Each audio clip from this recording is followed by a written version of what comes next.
Okay, so the name of this game is Magical Ruins. It's a 5-player FFA on a large map, and I've got a decent spawn here. It's nothing extraordinary. I get my two customary polytars that I'd get on within any spawn. But since it's a large map and it's 5 players, we're going to assume we're not next to our nearest opponent, and we're going to go ahead and expand in every direction we possibly can, which in this case is only 3 directions. So I'm going to go through this a little slower than usual because somebody had asked for advice on playing Ellie. And you see there, I'm just highlighting that fish because he's not near any village, any one village.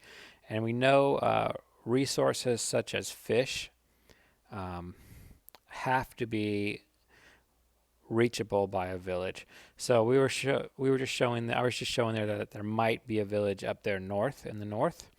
The only reason there would not be a village there, and I'll go over that in a minute. First, I made sure to get forestry there. I just bought forestry before converting these villages here.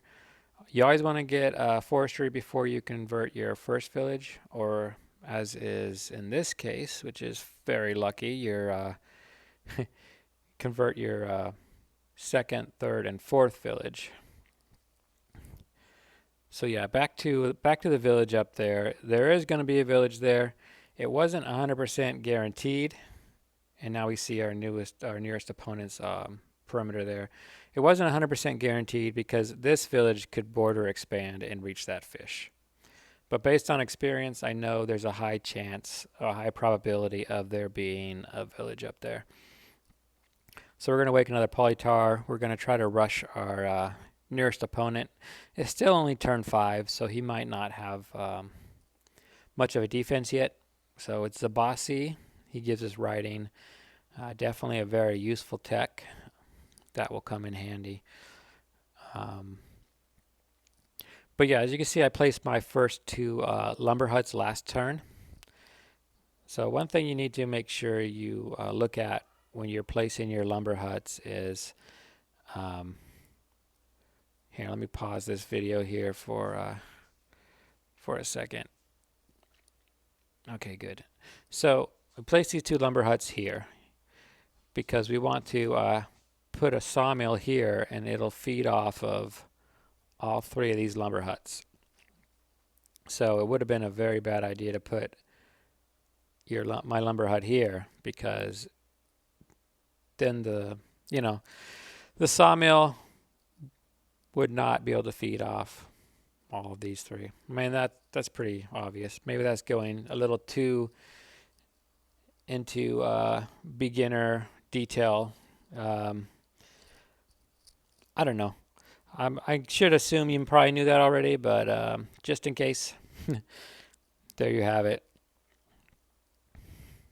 So let's keep an eye on my my lumber hut and my sawmill placement for later, because I do make a really big mistake. And here I'm just trying to predict whether or not he can get anybody into that village there. Of course he can, since we see he has riders. If he double attacks my polytar with 10 health there, he can easily sneak a rider into this village here.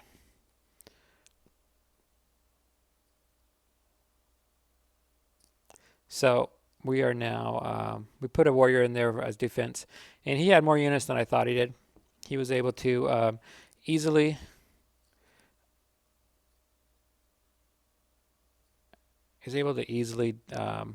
clear me out of that village there.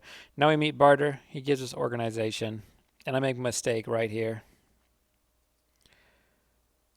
So we're going to pause this, and we're going to look at this real quick in just a little bit of detail here.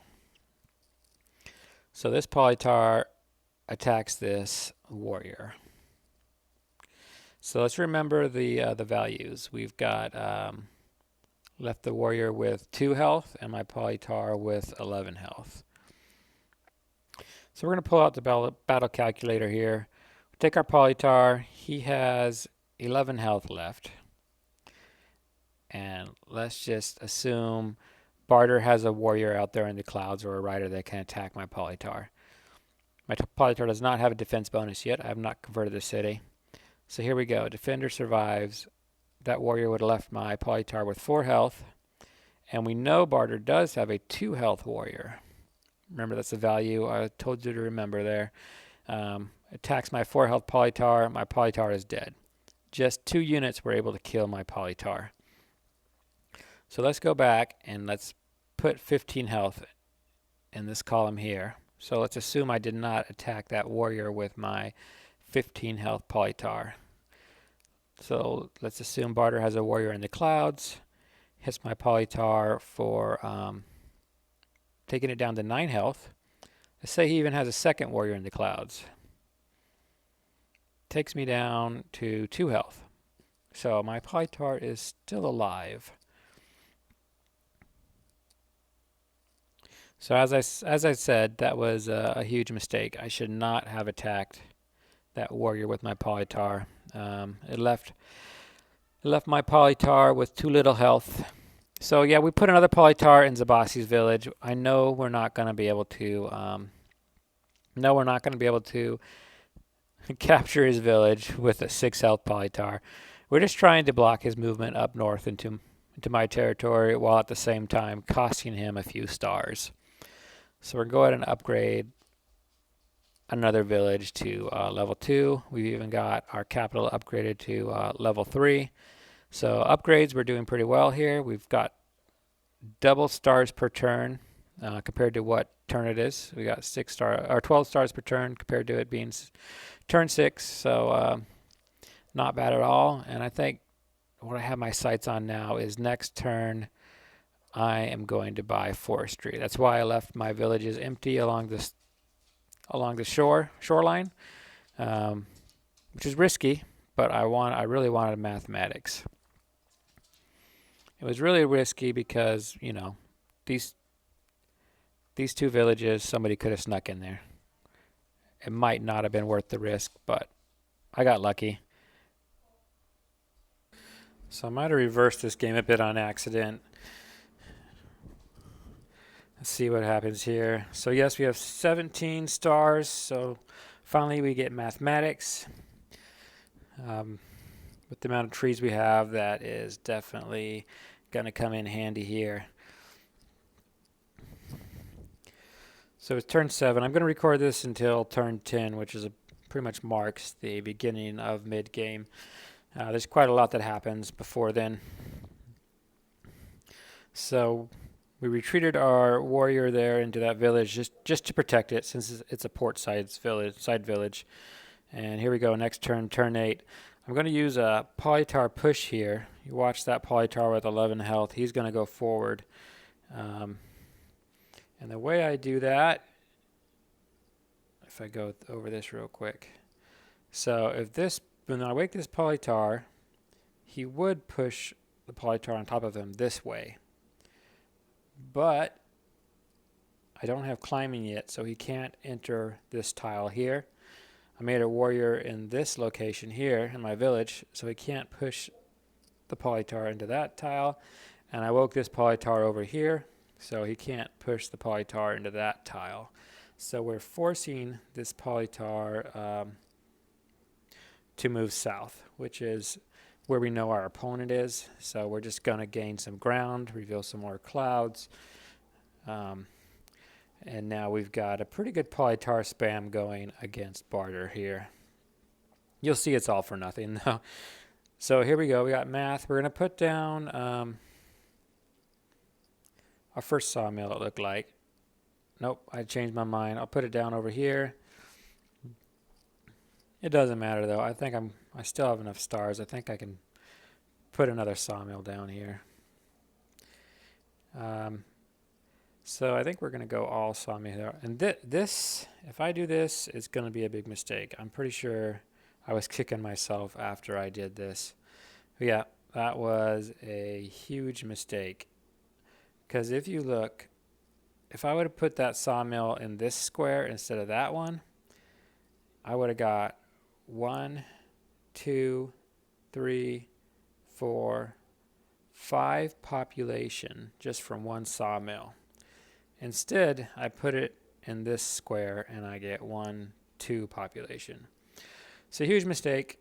No way to take it back now. Gonna have to live with it. So you do notice I'm not upgrading that northern village. I think I must have forgotten about it because there's no reason not to go upgrade that northern village. Unless I'm trying to get 2 riders this turn. Let's see. Don't tell me I'm just going to end the turn like that. No, I was right. So that's why I don't upgrade that northern village. I did want 2 riders that turn to help with, quickly attacking my my nearest neighbors down there in the south. Riders can move faster. It also helped protect those portside cities. So now we're going to go ahead and upgrade that village in the north. And I think I make a huge mistake this turn. So I don't know what's going on here, but I harvested that fruit there. So that you never just harvest one fruit and don't fully upgrade a village. That's a waste of stars. I'm not sure. Maybe it was a misclick, but it cost me 2 stars. I could have used somewhere else. So yeah, turn 9, Barter moved 2 giants up against me. So Barter's doing what Barter does. He's giant spamming. I must admit that was a little scary when I first saw it. And that is why I'm not going to upgrade this village. Because there is no reason to upgrade a village your opponent's just going to take over.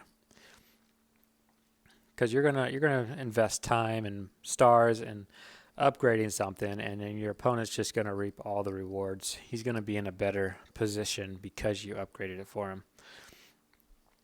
So we'll just keep upgrading these villages back here, and we will completely neglect this one.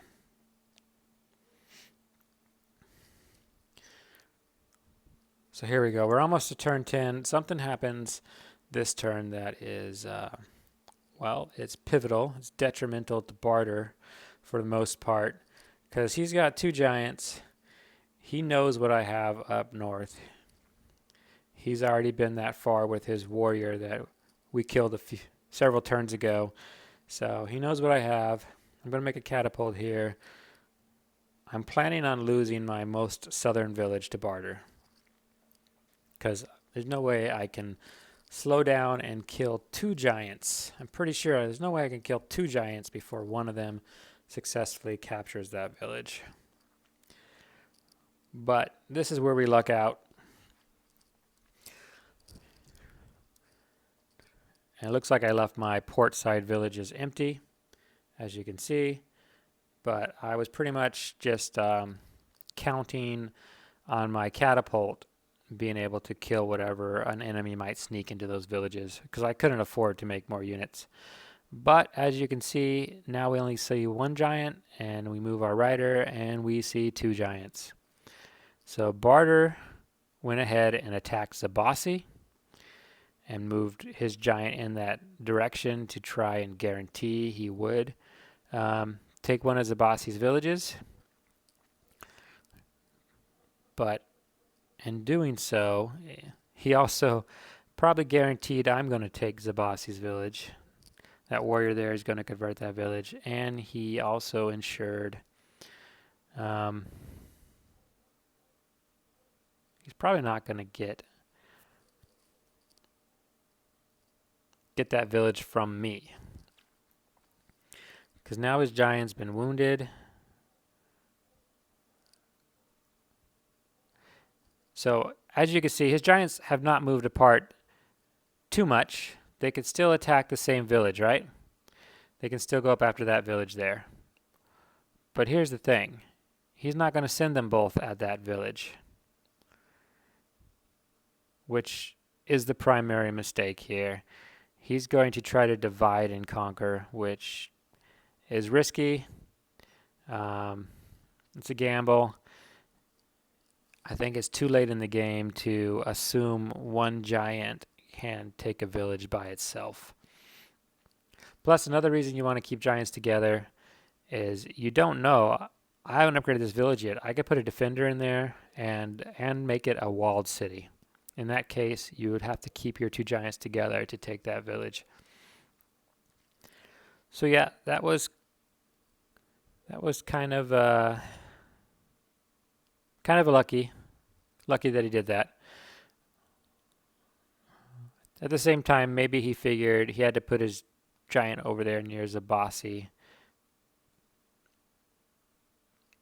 So that, yep. So he moved his giant farther down south.